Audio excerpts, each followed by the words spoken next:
मैं अभिसार शर्मा।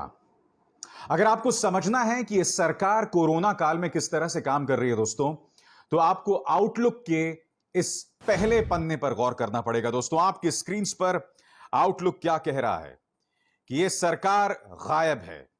जी हां, नाम है गवर्नमेंट ऑफ इंडिया, उम्र 7 साल, और अगर मिल जाए ये सरकार तो देश के नागरिकों को बताना। आउटलुक का ये जो पन्ना है दोस्तों, ये अपने आप में इस सरकार की हकीकत को बयां कर रहा है। मगर मैं एक कदम आगे जाना चाहूंगा।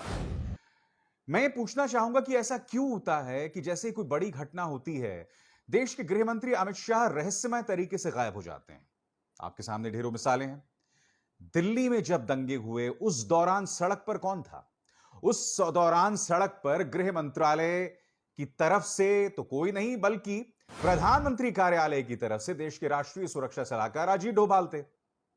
यही नहीं, उसके बाद जब देश में कोरोना की पहली लहर आई, लॉकडाउन आई, तो उस दौरान मैं जानता हूं अमित जी की तबीयत ठीक नहीं थी, मगर उस दौरान भी वो पूरी तरह से गायब थे। और फिर मैं देख रहा हूं पिछले कुछ दिनों से त्राहिमाम मचा हुआ है। हालांकि मेरा तो यह मानना है कि सरकार का कोई भी व्यक्ति आज की तारीख में कोई ढंग की बात नहीं कर रहा है, मगर अमित शाह का गायब होना अपने आप में एक बार फिर कई सवालों को जन्म दे रहा है। इस रहस्य का क्या कारण है? क्या प्रधानमंत्री और गृह मंत्री के बीच में ऑल इज नॉट वेल? क्या यह सवाल उतना लाजमी नहीं है? मगर आज कोरोना को लेकर जो मुद्दे मैं आपके सामने उठा रहा हूं वो और भी गंभीर हैं। मैं जानता हूं कि आप विपक्ष की आवाज नहीं सुनते हैं, मगर क्या आप जनता की आवाज सुनेंगे? यह सवाल है मेरा भारतीय जनता पार्टी सरकार से। और मैं आपको बताना चाहता हूं कि जनता की दर्द भरी दास्तान एक के बाद एक बढ़ती हुई जा रही है दोस्तों। सबसे पहले दोस्तों, आपके सामने यह मोतिहारी की तस्वीर है। इस एम्बुलेंस के पीछे एक पिता खड़ा है और वो चिल्ला रहा है कि मेरे बेटे से ऑक्सीजन ले लिया गया। जब मैं इस वीडियो को सुनता हूं दोस्तों, तो यह बात जो है ये बुरी तरह से बदहवास है। चिल्ला रहा है, डॉक्टर्स को गाली दे रहा है, मंत्रियों को गाली दे रहा है, सरकार को गाली दे रहा है।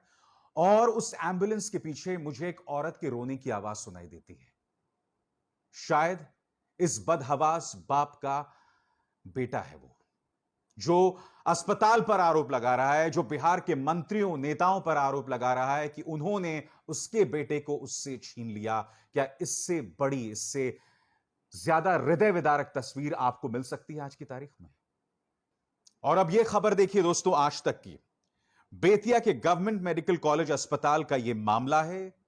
इसमें पहले तो इस लड़की का पिता मर जाता है और फिर उस लाश को अस्पताल कर्मी पैक नहीं करते हैं। उस लड़की से कहा जाता है कि अपने पिता की लाश को तुम पैक करो।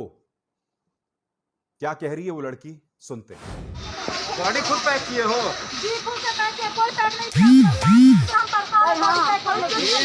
एक मिनट, कहाँ से पेशेंट आया है?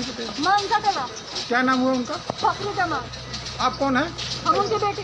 क्या नाम हुआ? रेशमा परवीन। थोड़ा सा मास्क नीचे करना। पूरा डिटेल बताइए, कब डेथ हुआ, कब लेके आप यहाँ पर आई हैं? हम लोग आज 8-9 दिन से 3 तारीख से भर्ती हैं।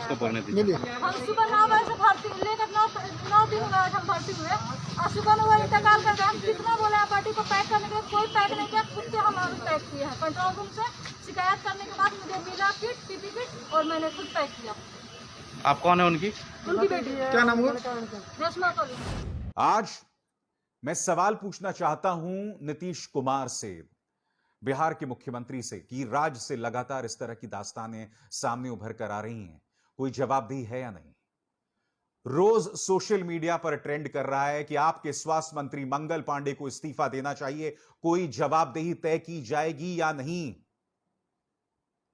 मुझे अब आप पर बिल्कुल भी भरोसा नहीं रहा। एक जमाने में आपको सुशासन बाबू कहा जाता था, मैं भी उस पर इत्तेफाक रखता था, मगर ये तस्वीरें देखने के बाद बिल्कुल नहीं। और अब जो मैं आपको वीडियो दिखाने वाला हूं ना दोस्तों, वो बहुत ही सिहरन पैदा करने वाला है। खबर दे रहे हैं टाइम्स नाउ के पत्रकार प्रशांत कुमार, और ये बता रहे हैं कि पीपीई किट में लाशों को लपेटकर नदियों में फेंक दिया जा रहा है। वो ट्वीट में क्या कह रहे हैं? Now bodies wrapped in PPE found floating in Patna near Gulbi Ghat. I witnesses से they have been spotting bodies every day। रोज पटना के पास गुलबी घाट में पीपीई से लिपटी लाशों को फेंक दिया है नदी में।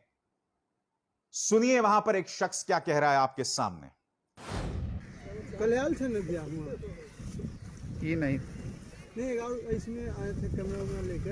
हम बोले कि सर उधर लहास है, उधर ही लहास मिलते रहता है, डेली के डेली पर ही रहता है लहास। हाँ ये तो पीपी किट पहने हुआ है लाश, तो ये तो कोरोना वाला होगा ना। हाँ कोरोना वाला है सर, अब बहुत दिन से था वहाँ, कल फेन था। हाँ, रोज यहाँ लहास से रहता है। हाँ तो डर लगता है काम करने में। डर महक लगता है बहुत ज्यादा, था मुंह बांध के काम करते हैं, यहाँ बहुत दिक्कत होता है। और खुद को लगता है डर कि कोरोना हो जाएगा। हाँ तो डर लगता है ना कोरोना हो जाएगा। मुझे उम्मीद है कि स्वास्थ्य मंत्री मंगल पांडे इस पर ध्यान देंगे। यह है बिहार की एक के बाद एक दास्तानें। आप जानते हैं इस वक्त शहरों में मुझे जो लगातार अब तक कॉल्स आ रहे थे मदद के, उसमें बहुत कमी आ गई है। मगर गांव में दोस्तों, गांव में एक नई सुनामी आ रही है। अब मैं